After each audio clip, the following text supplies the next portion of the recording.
Greetings and salutations, I'm back after an extremely lengthy absence, but don't focus on the negative, be an optimist, and just be happy I'm back, as if anybody was watching. Okay, The Visit, M. Night Shyamalan's comeback film. If you don't know who M. Night Shyamalan is, you probably either rarely ever go outside or on the internet and watch movies, or you're just really dense. Anyway, M. Night Shyamalan is an American filmmaker that used to be all that. He started with arguably his most famous film, The Sixth Sense, which most would agree is at least a good atmospheric story with an excellent twist, and slowly went down from there. Unbreakable, still pretty solid. Nice take on the comic book universe. Signs, it's good. I mean, not a fan of the ending, but it's good. The Village, some of it ridiculous and stupid, but it's okay, I guess. I mean, it's kind of enjoyable. Lady in the Water, wow, this is completely and utterly ridiculous, yet still is as boring as watching paint dry. The Happening, this is so ridiculously and awkwardly written that it cracks me up every time. Last Airbender, that's just offensively bad. After Earth, another hour and 40 minutes of pure boredom, and The Visit, which we'll get into in a second.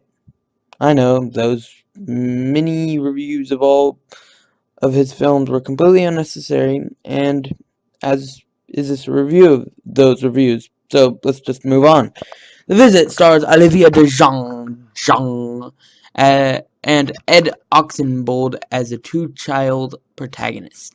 I haven't seen DeJonge in anything else, but Oxenbould was in Alexander and the Terribly Overlong Name, or whatever it's called. The grandmother is played by Deanna Dunnigan, who's in a decent amount of things, none of which I've seen, except for this, of course. The grandfather is played by Peter McRobbie, who was in Lincoln, Spider-Man 2, Brokeback Mountain, along with many other things.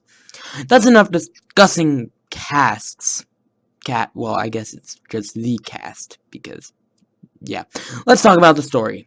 The story is simple. Two kids, Becca and Tyler, sent off to stay with their grandparents for a week, whom they have never met. Oh well, the girl, Becca, films it in an effort to make a documentary.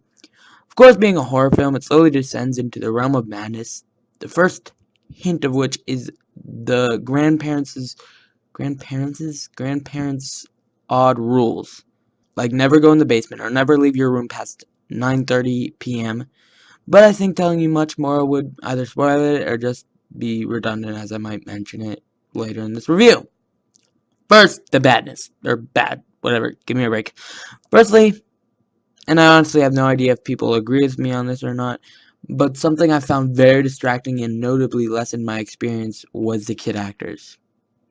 Not necessarily the actors, but the characters. I don't know, but I found them so annoying. It's not that they don't have personality and they're just stereotypes, but they just annoy me so much.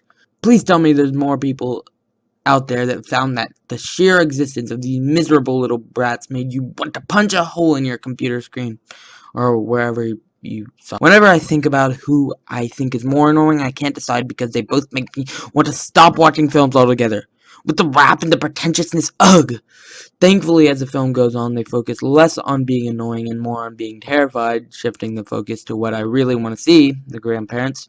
It still was horrible sitting through their unlikable personalities. If I knew them in real life, I would do my absolute best of avoiding them, and probably punch them in the face. Luckily, there were enough good things that kept my interest, but I'll get into them later. Also, it's found footage, and though Shyamalan is creative with the genre, there is a lot of found footage cliches. It's not too bad, but it's noticeable. During the climactic scenes, in particular, I could barely tell what was going on. One could argue that adds to the scares, but I say it takes away. Well, at least for me.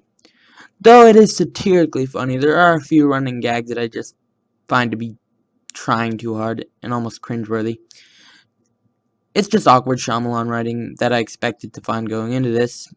There were also a good amount of jump scares, which I think can be effective if used correctly, which it was a few times in this film, but sometimes it just becomes a cheap cliche to get an unfair startle out of the audience without actually working for it. If it's built up and the timing is right, It can be very effective and make you more than startled but uneasy as well, which I think there is only one truly great jump scare in this film. The rest were either pointless, effortless garbage or half decently set up but still only startling. Another thing is the subplots with the family issues, you know. It really didn't make me enjoy the film or feel emotion. It was basically pointless in my opinion, but I tried not to let those scenes get in the way too much. Alrighty, enough bad, time for good. As I said before, the found footage was used in a creative and suspenseful way that added to the film rather than take away, for the most part. One prime example of this is the scene under the house. I won't say any more, but it had to be one of the most subtly suspenseful and terrifying scenes in the film. It was short, but the atmosphere of being under a house really added to the fright. Another example is the oven scene, but I don't have to explain that because everyone saw in the teaser that played every 3 seconds on your TV. Anyway, some scenes you think are going one way and you think you've got the storyline all figured out and then it abruptly changes directions.